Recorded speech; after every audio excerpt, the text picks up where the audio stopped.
एक पहला मान लीजिए उसका परिचय है, इससे परिचय होता है कि जिसके अंदर में श्रद्धा है तो भक्ति है, भक्ति है तो श्रद्धा है।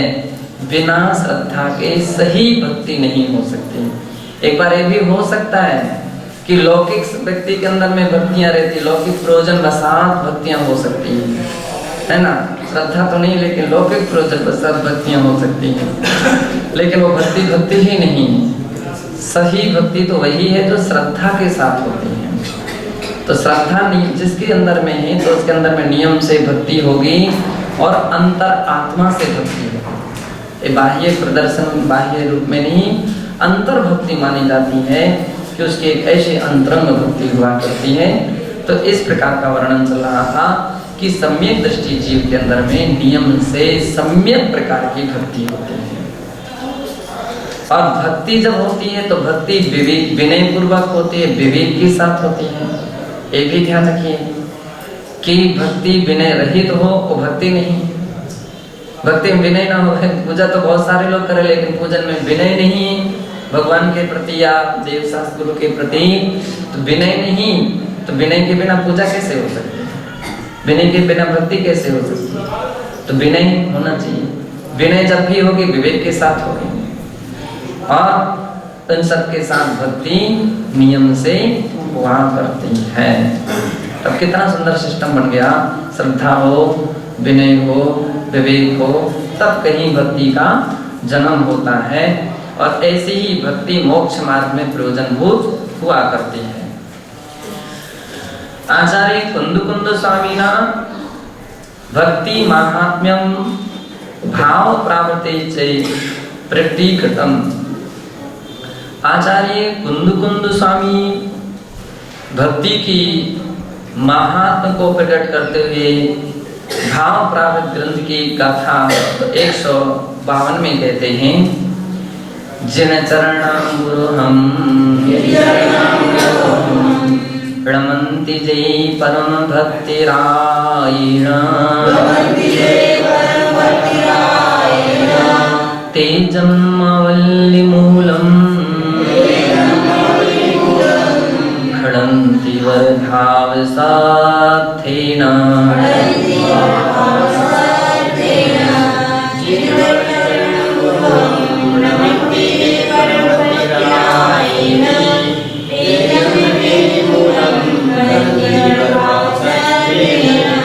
जिनवर चरण, जिनेन्द्र भगवान के चरण कैसे हैं? अंबुरुहम, अंबुरुह जल वृक्ष, जल वृक्ष नहीं कमल।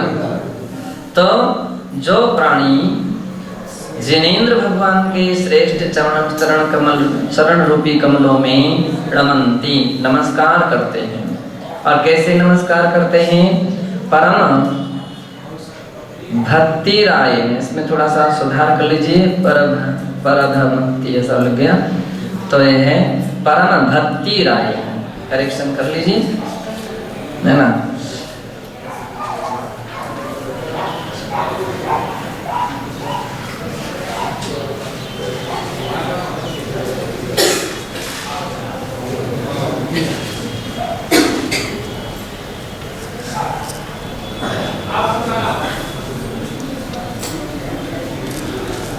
ते जम्यवल्लिमूलम खडन्ति वरभाव सत्थेन। वे प्राणी वरभाव सत्थेन, वर यानी श्रेष्ठ, भाव रूपी शस्त्र के द्वारा, श्रेष्ठ भाव पवित्र भाव रूपी शस्त्र के द्वारा जम्यवल्लिमूलम खडन्ति, जन्म रूपी वल्ली के जड़ को नष्ट कर देते हैं। ये है विशेषता कि श्रेष्ठ भाव रूपी शस्त्र होना चाहिए। जिस समय व्यक्ति भगवान की आराधना करते हैं, जिस समय भगवान की भक्ति करते हैं, उस समय भावों की भी निर्मलता होना चाहिए। बहुत सारे लोग पूजन तो करते हैं लेकिन पूजन खिचड़ी सी पूजन होती है, ऐसे ऐसे कर करके पूजन हो गई।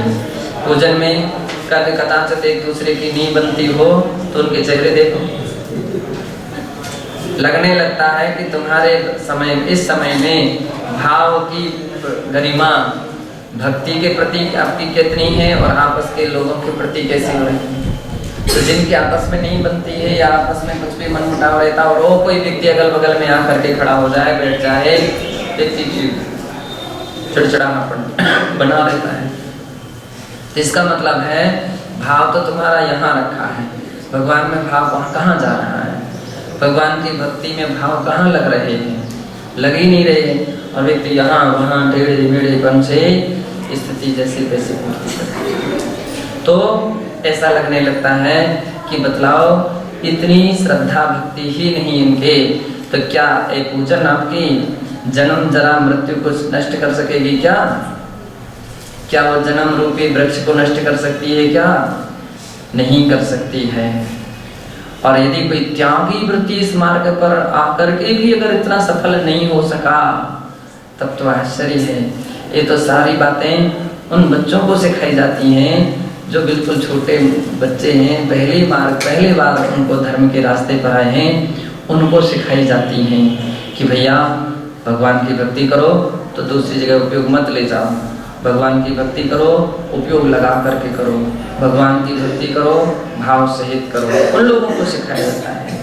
यानी त्यागी वृत्ति तो निष्णात माने जाते हैं इस दिशा में, तो निष्णात है, परिपूर्ण है ना, परिपूर्ण होना चाहिए। ऐसे त्यागी वृत्ति मजबूत होते हैं कि वो अपने इस दिशा में सफल हैं।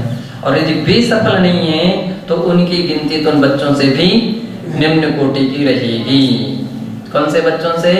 तो बिल्कुल छोटे, अभी पहली दूसरी क्लास पढ़ने वाले हैं, पहली बार मंदिर आते हैं तो 8-9 साल की उम्र वाले बच्चों से भी उनकी स्थिति गई थी। भैया तुमने ड्रेस चेंज करके क्या किया? केवल ड्रेस चेंज से तो कोई महत्व नहीं बनता है, भाव भी तो तुम्हारे बदलना चाहिए, भाव में परिवर्तन। अरे ये सकर दूसरे को मत देखो, किसको देखो? अपने आप को देखो। जो व्यक्ति दूसरे के विषय प्रति ध्यान रखा रहता है वो कभी सफल नहीं हो सकता है। वो तो हमेशा छोटे बच्चे रहते हैं, मम्मी ये चढ़ा रहा है, मम्मी ये चढ़ा रहा है, तो मम्मी क्या कहते? तो देखना बंद कर दो, उसको देखो ही नहीं।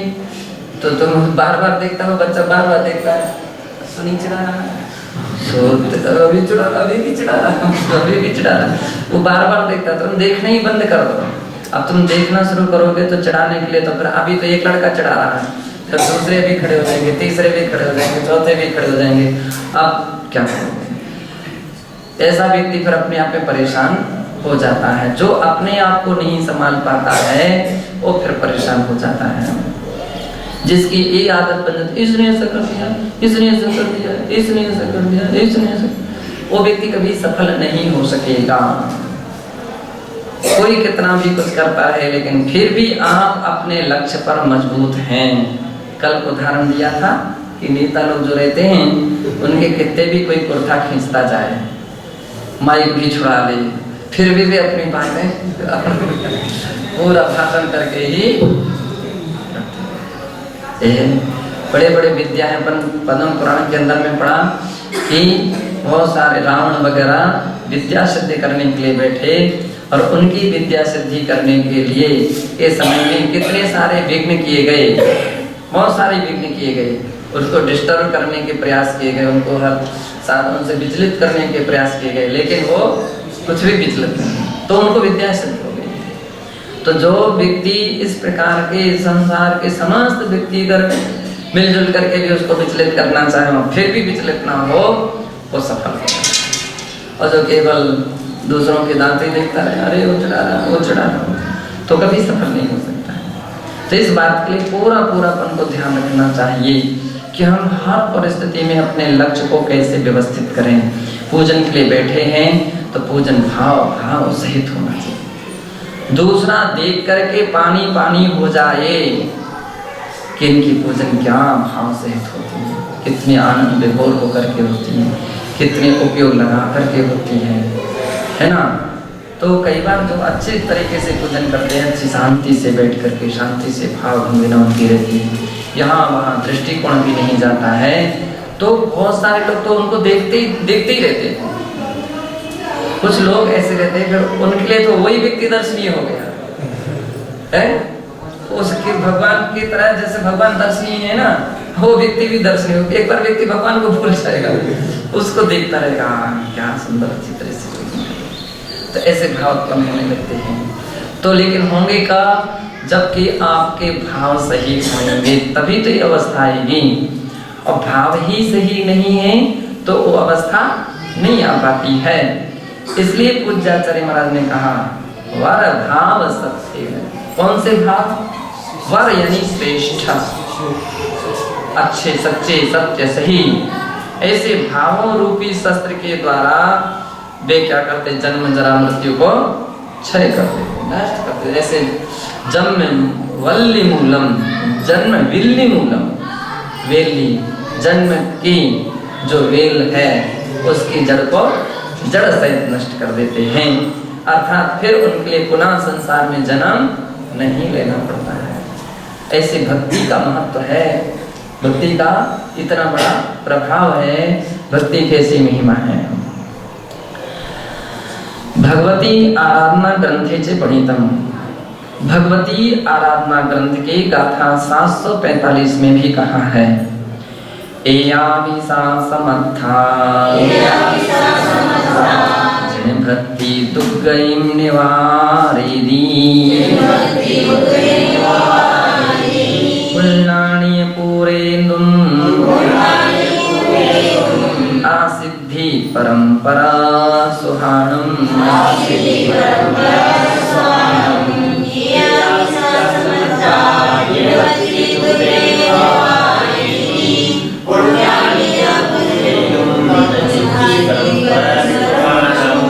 अब इससे मिलती जुलती गाथा पूज्यपाद स्वामी ने समाधि भक्ति में कही है, और वे लिखते हैं, एकापि समर्थेयं जिन भक्ति दुर्गति निवारेतुं पुण्यानि च पूरयितुं दासो मुक्ति श्रियं कृतिनः। लगभग गाथा मिलती है। अब कितनी करें? एकापि समर्था जिन भक्ति दुर्गति निवारे, दुर्गति निवारे दी, दुर्गति को निवारण करने में एक जिनेंद्र भगवान की भक्ति समर्थ है।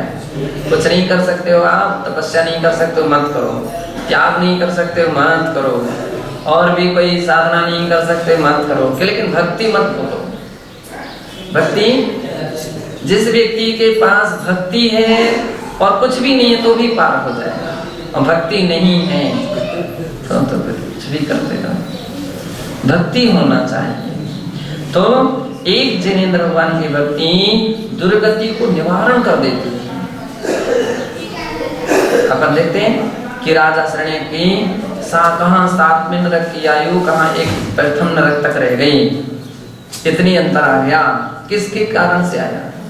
भक्ति भाव जब रखी हुई उसके अंदर, एक ऐसी श्रद्धा जगी, एक ऐसी भक्ति जगी कि उसकी इतनी आयु आकर्षित हो चुकी है। पुण्यानि च पूरेन्दुम, पुण्य को पूर्ण करती है। सबसे अधिक पुण्य की वृद्धि होती है तो भगवान की भक्ति से होती है। केवल कल्पनाओं से कुछ नहीं रखा। स्वप्नों के लड्डू तो व्यक्ति रोज रोज खूब खाते रहते, कल्पना के लड्डू कहाँ से कहाँ व्यक्ति का सोच विचार पहुंचता रहता है, क्या क्या व्यक्ति सोचता रहता है। लेकिन तुम्हारा सोचना कभी पुण्य सत्ता में नहीं है तो कुछ भी फायदा नहीं। चक्रवर्ती के भी स्वप्न देख लीजिए, लेकिन दिखेगा तो अंत में जाकर के जब नींद खुलेगी तो घास का वो पूरा जो है ना, घास का जो बोझ है, हाँ वही दिखेगा। लकड़ी का गट्ठा ही दिखेगा और कुछ नहीं दिखेगा। क्यों? अरे सत्ता में भी तो पुण्य होना चाहिए। अब वो सत्ता में पुण्य कैसे हो? तो उसके लिए आचार्य कहते हैं भगवान की सच्ची भक्ति होना चाहिए, सही भक्ति होना चाहिए। और जब सही भक्ति होती है तो जितना सोचता उससे भी कई गुना पहले सब काम उसके तैयार हो जाते हैं। सोचने के पहले भी सब काम उसको सहज मात्रा में सफल हो जाता है। उसको सभी कार्यों में सफलताएं दिखती हैं, उसको उपलब्धि मिलती है। पुण्यानि च पूरेन्दुम, आसिद्धि परंपरा सुहाणम, और कब तक ये पूर्ण उपलब्धि प्रदान होता रहेगा?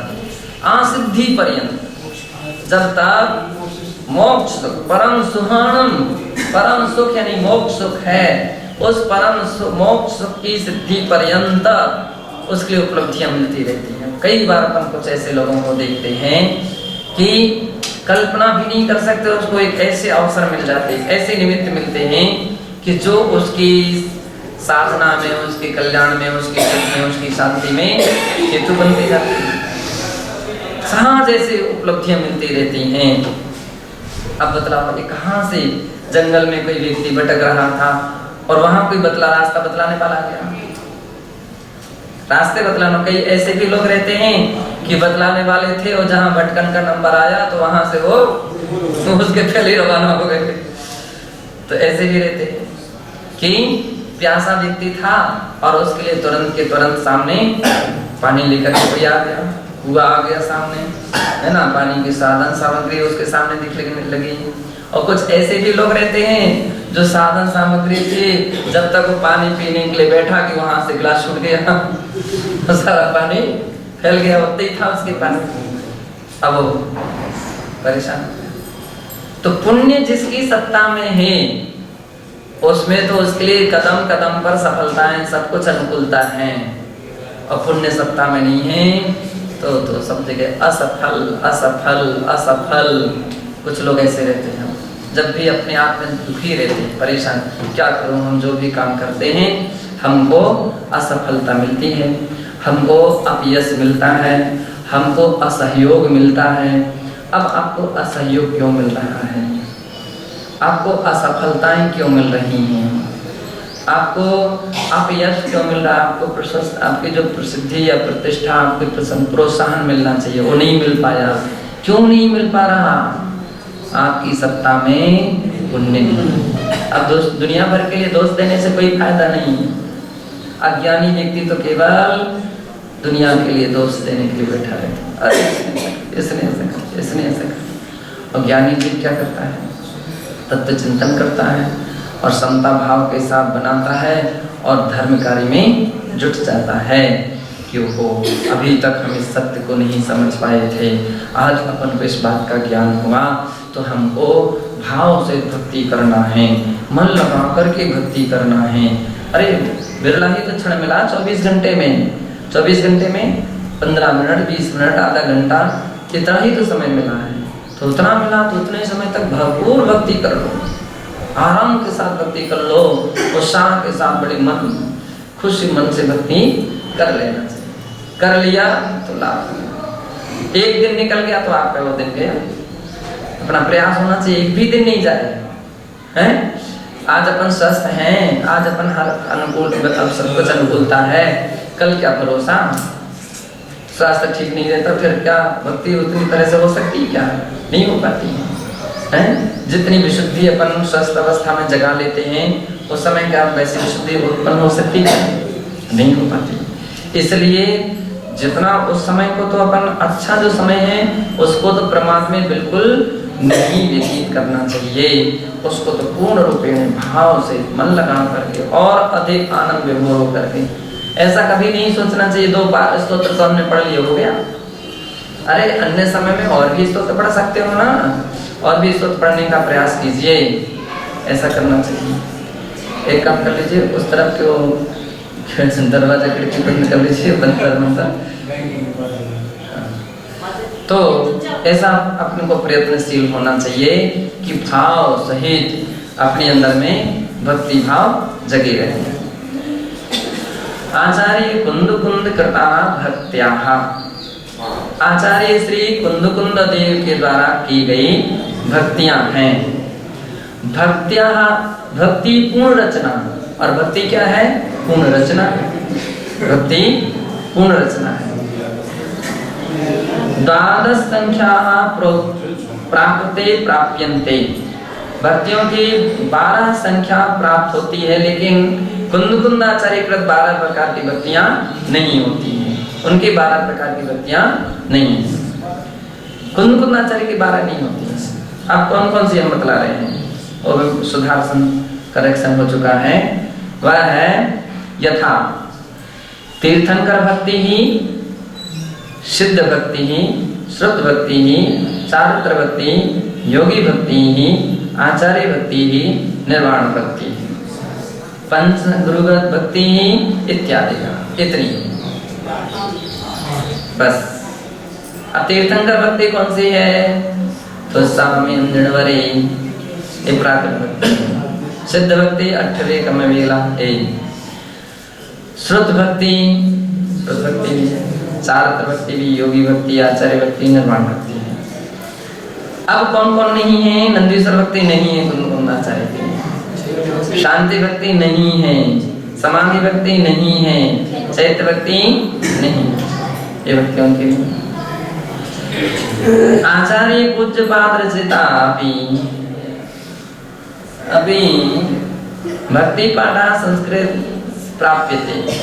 आचार्य पूज्य पाद के द्वारा रचित भक्ति पाठ में संस्कृति प्राप्यते, बहुत सारी संस्कृत की भी भक्तियां प्राप्त होती हैं, जो भक्तियां आचार्य पूज्यपाद स्वामी ने लिखी हैं।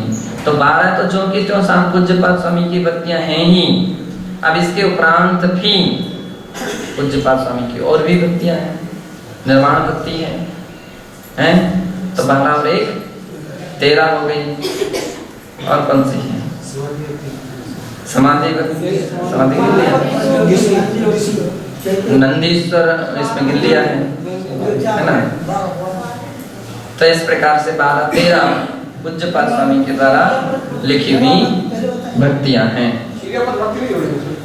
एरियापथ भी जोड़ लीजिए, आरत भक्ति, हाँ 14 भक्तियां, हाँ तो 14 भक्तियां होंगी। आचार्य भक्ति गिनती आ गई।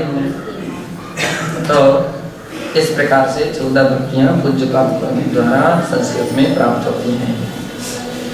पद्मनंदी पंचविंशतिका ग्रंथे चे देव पूजादिकं श्रावकस्य षडावश्यक कर्मांतर्गतम निरूपितम। पद्मनंदी पंचविंशतिका ग्रंथ के 6वें अध्याय के 7वें श्लोक में देव पूजादिकं श्रावकस्य षडावश्यक कर्मांतर्गतम निरूपितम। देव पूजा आदि को श्रावक के 6 आवश्यक कर्तव्यों के अंतर्गत निरूपण किया गया है।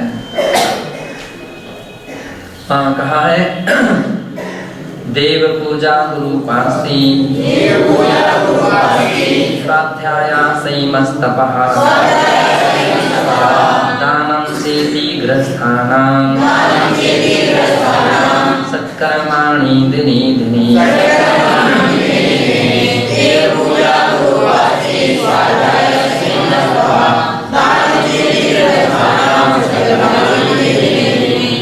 देव पूजा, देव पूजा यानी अनंत देव की पूजा, इसका वर्णन है।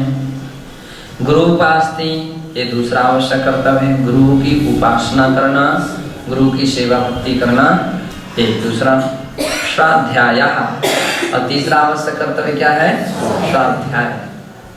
संयमः संयम का पालन करना एक इसके चौथा। तपः ये 5वां आवश्यक कर्तव्य है।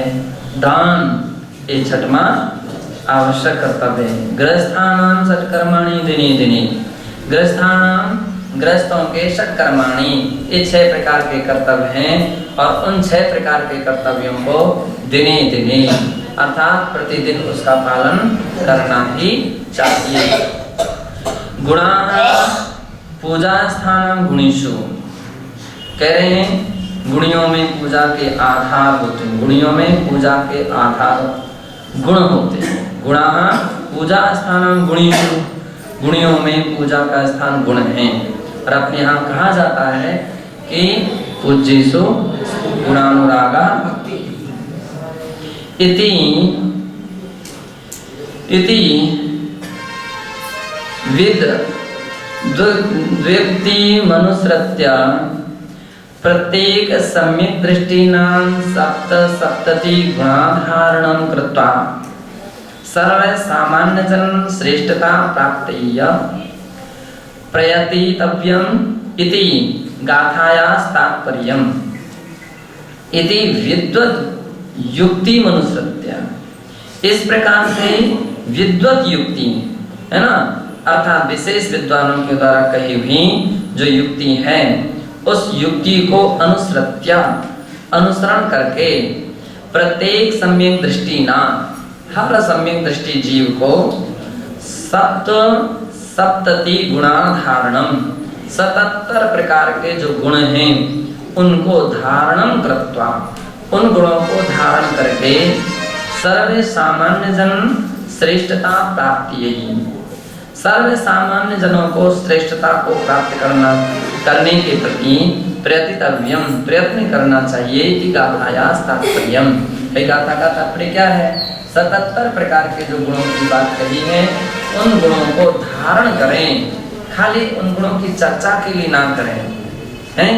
उन गुणों को अपने जीवन में उतारना चाहिए, अपने आचरण में लाना चाहिए, और जिस प्राणी के आचरण में इस प्रकार के गुण आते हैं उनका जीवन भी